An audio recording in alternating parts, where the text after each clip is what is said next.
స్తోత్రం చెప్పండి. ఆ వాడికి ఒళ్ళు మండాలంటే ఏం చేయాలి? ఎవరిని? సన్నుతించెదను అల్లుడవు నీవని, యెహోవా నీవే దయాళుడవని నిన్ను సన్నుతించెదను. యేసయ్యా నీవే దయాళుడవని నిన్ను సన్నుతించెదను, సన్నుతించెదను దయాళుడవు నీవని. హల్లెలూయా. ఇప్పుడు ఓకే, ఇంటికి పోయినాక చేయండి. కారులో అదే, ఆటోలో అదే, బండిలో అదే, బైకులో అదే, బస్సులో అదే, నీ సెల్లులో అదే, నీ ఇంట్లో అదే, నీ ఒంట్లో కూడా అదే ధ్వని. అది అది అది అది అట్లా పోద్దన్నమాట ఆయనను సన్నుతిస్తే.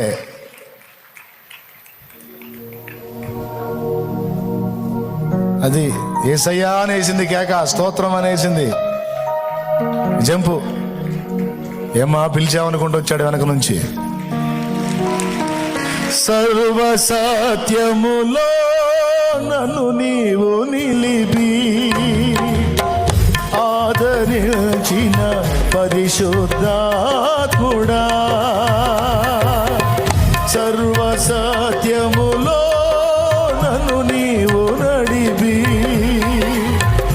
ఆదరించిన పరిశుద్ధాత్ముడా, కృపాదారము నీవేగా శాలేము రాజా నిన్ను సన్మానించెదను.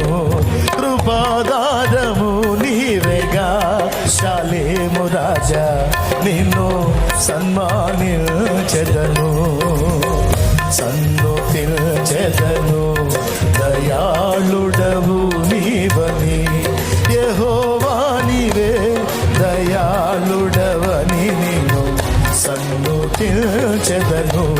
యేసయ్యా నీవే దయాళుడవని నిన్ను సన్నుతించెదను, సన్నుతించెదను.